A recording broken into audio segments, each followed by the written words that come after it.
My fellow Australians, at the outset, I want to say that while tonight's result is not one that I had hoped for, I absolutely respect the decision of the Australian people and the democratic process that has delivered it.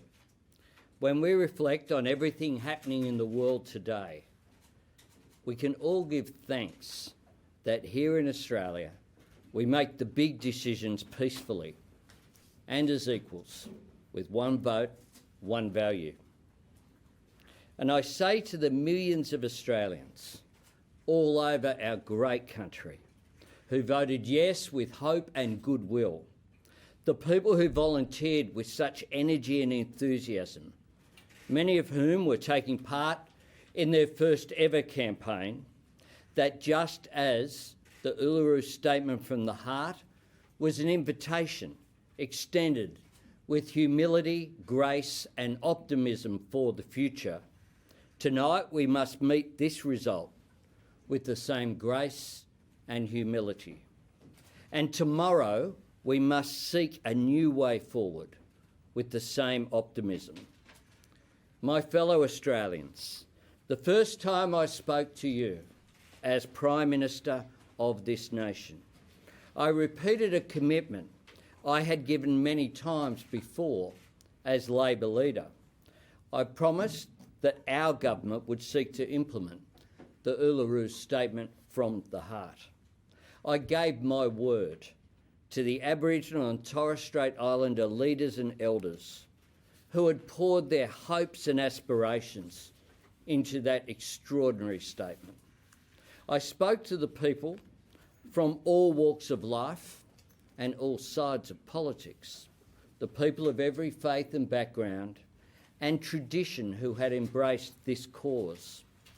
I promised our government would seek to answer the generous and gracious call of those 440 powerful words through a voice, recognition, enshrined in the Constitution.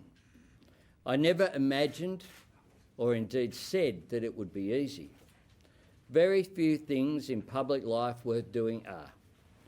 Nor could I guarantee the referendum would succeed. History told us that only 8 out of 44 had done so. What I could promise was that we would go all in, that we would try, and we have.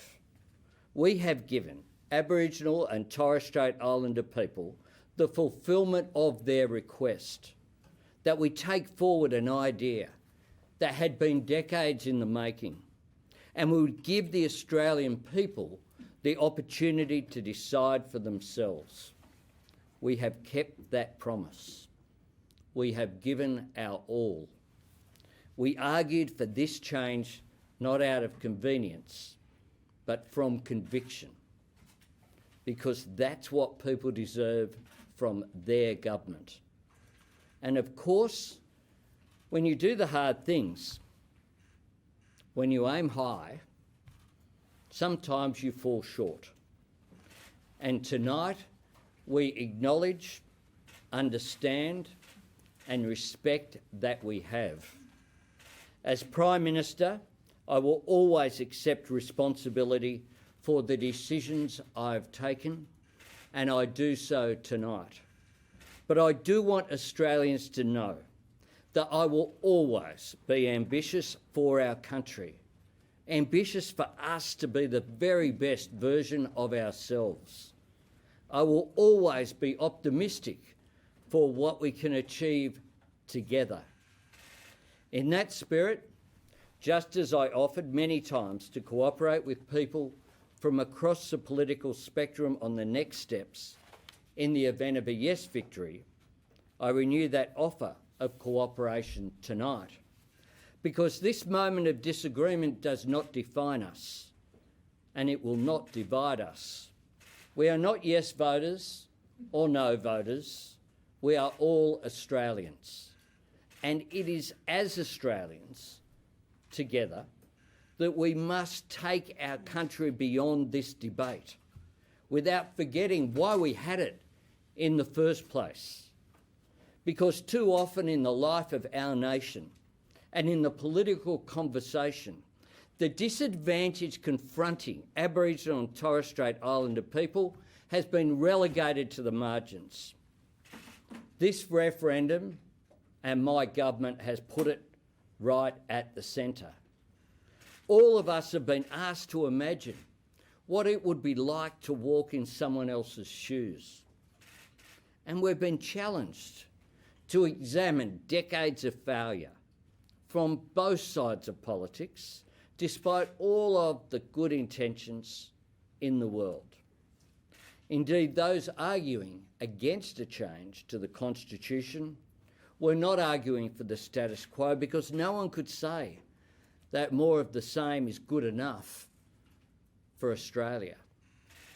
Let us hold on to that truth, because a great nation like ours can and must do better for the first Australians.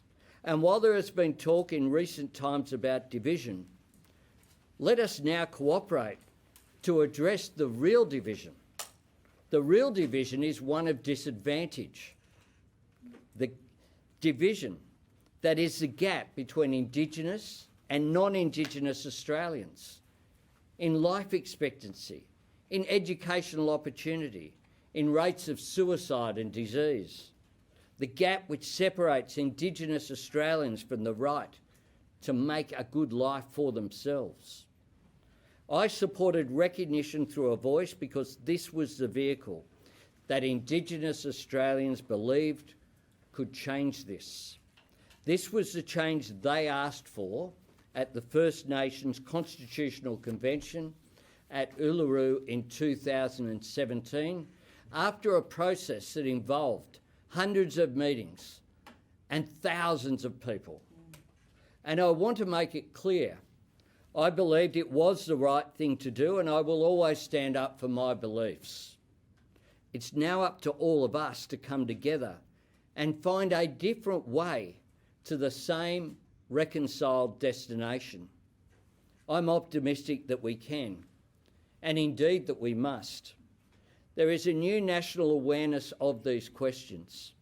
Let us channel that into a new sense of national purpose to find the answers.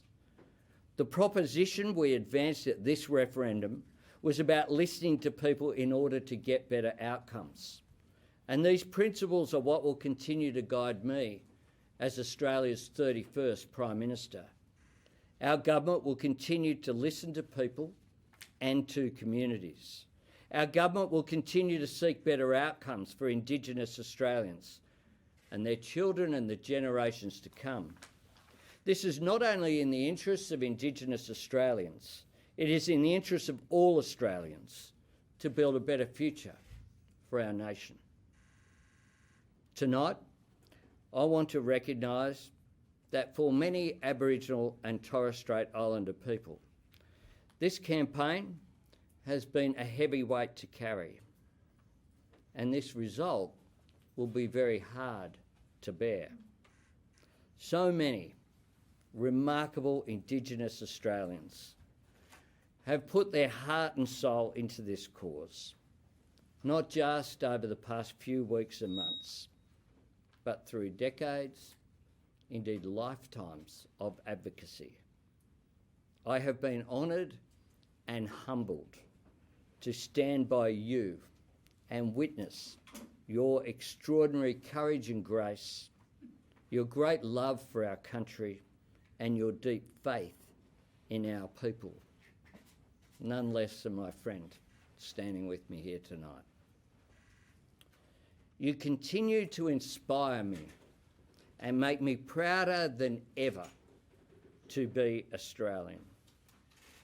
I have never been as proud to be Australian as when I sat in the red dirt at Uluru with those wonderful women. I have made lifetime friends, and for that I am grateful. Constitutional change may not have happened tonight, but change has happened in our great nation. Respect and recognition is given at events The fullness of our history has begun to be told. Maintain your hope and know that you are loved. My fellow Australians, our nation's road to reconciliation has often been hard going. The climb steep, the ground uncertain, the headwinds powerful, the way forward difficult to navigate. But through the decades, there have been hard moments of hard-won progress as well. That's why I say tonight is not the end of the road, and it is certainly not the end of our efforts to bring people together.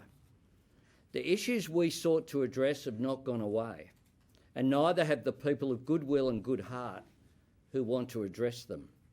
And address them we will, with hope in our heart, with faith in each other, with kindness towards each other, walking together in a spirit of unity and healing, walking together for a better future for the first Australians whose generosity of spirit and resilience intensifies the privilege that all Australians have of sharing this continent with the oldest continuous culture on earth.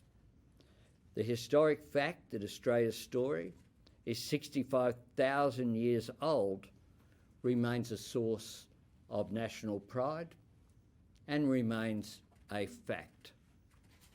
From tomorrow, we will continue to write the next chapter in that great Australian story, and we will write it together, and reconciliation must be a part of that chapter.